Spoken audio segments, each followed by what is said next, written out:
Welcome to my YouTube channel, Now You Flow, where we learn and explore about ServiceNow together. What actually is ServiceNow? We know it's a platform, hosted on the cloud and falls under Application Platform as a Service.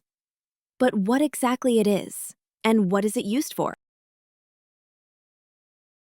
ServiceNow started around 2004 and evolved a lot. The digital world changed a lot in these 2 decades.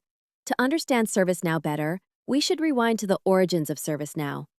When it started out, it made good use of 2 tailwinds, cloud and ITIL. Cloud was starting out at that time, and ServiceNow is one of the first cloud-native platforms. ITIL stands for Information Technology Infrastructure Library, a framework of best practices and guidelines for IT service management. ITIL version 3 was getting much traction as companies are fighting hard to align IT services align with business objectives and meet the needs of the customers. There was nothing in the market built exactly for ITIL standard to map to each of the service lifecycle's main processes and functions. ServiceNow seized this moment.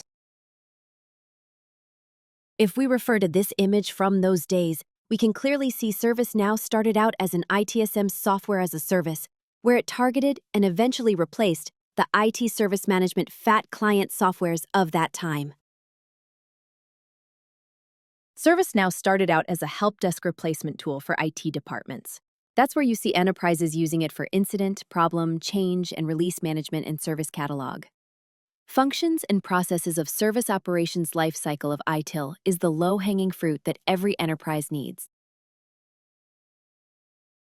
To delve a bit more on ITSM, in the words of Fred Luddy, ServiceNow's founder, they used IT as a lever to encourage adoption across the enterprise.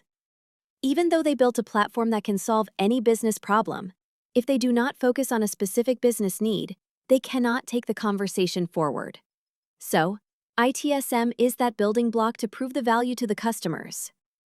CIOs are their initial customers. Now, let us see how ITOM, IT Operations Management, comes into picture. Suppose you're unable to telnet to a server or facing some issues with either an email server or a database server, etc. Your mundane IT issues. You want to use ServiceNow to raise an incident. You need to select the configuration item CI, which in the world of ITIL is any component that needs to be managed to deliver an IT service.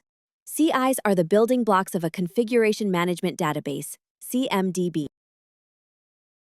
So, how you can get the CIs populated into the world of ServiceNow so that you can see them in the drop-down while raising your incidents?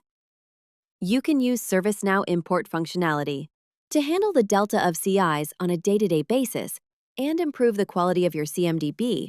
You can start leveraging ServiceNow's ITOM Discovery to discover different CIs in the enterprise. Service mapping takes this to next level where you can discover the applications running on servers and make your CMDB service aware to build the relationship between applications and the hardware devices on which they run and related to. As you start realizing value of discovery and service mapping, you can start using event management to manage the monitoring alerts and integrate with orchestration to automate and remediate the underlying issue. In this image, we can see how different ITOM component of ServiceNow interact and help in the ITSM processes. Now that you have accurate and up-to-date visibility of different servers and applications running on them, it reduces your MTTR to respond fast in fixing issues. Better plan your changes so that no surprises when you take down a server for routine patching. And finally, increase your visibility into your cloud accounts as well.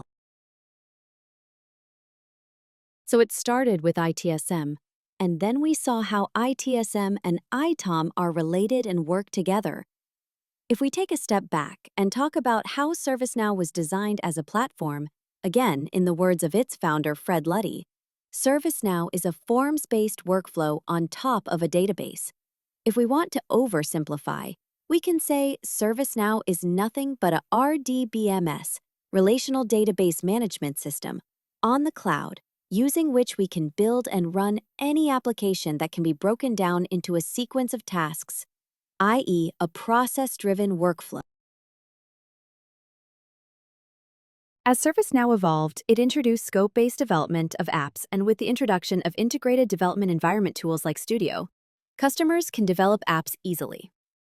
We can design apps starting with the data model, custom tables to store app data, configure data types of different columns and relationships between different data entities based on the interaction and flow of the app. IDE ensures that customers focus on user experience of how the app data is displayed in forms to end users when they interact. Related lists, client-side development like UI policies, service-side development like business rules, scheduled jobs, security of app via user roles and access controls, how end users can use app via service catalog, etc.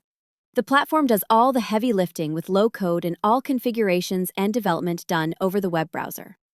ITSM, Software as a Service, evolved and transitioned into a full-scale application platform as a service. ServiceNow started going wide in the enterprise. The initial workflows that ServiceNow targeted were with the resolution and management of help desk tickets.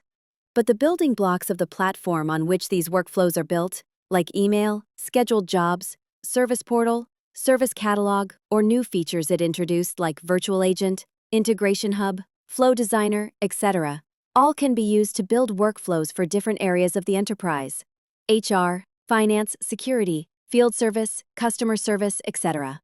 The strategy of going wide across the enterprise matched with the era of digital transformation that companies embarked on.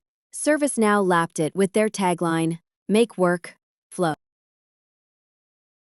As we entered into 2020, the digital landscape changed a lot. From the days of ITIL, where IT needs to align with the business, we moved to a world of DevOps and cloud computing where IT is the business. ServiceNow CMDB became the foundation. ServiceNow came up with CSDM, Common Service Data Model. Businesses started using ServiceNow's enterprise platform as a system of action across multiple technologies. In the age of AI, ServiceNow is positioning its platform to do Agentic AI, where agents can automate tasks and streamline workflows enterprise-wide. So, if we come back to our original question, what is ServiceNow used for? Are you just using it as a ticketing tool, or for enterprise transformation, or already on the next bandwagon of Agentic AI?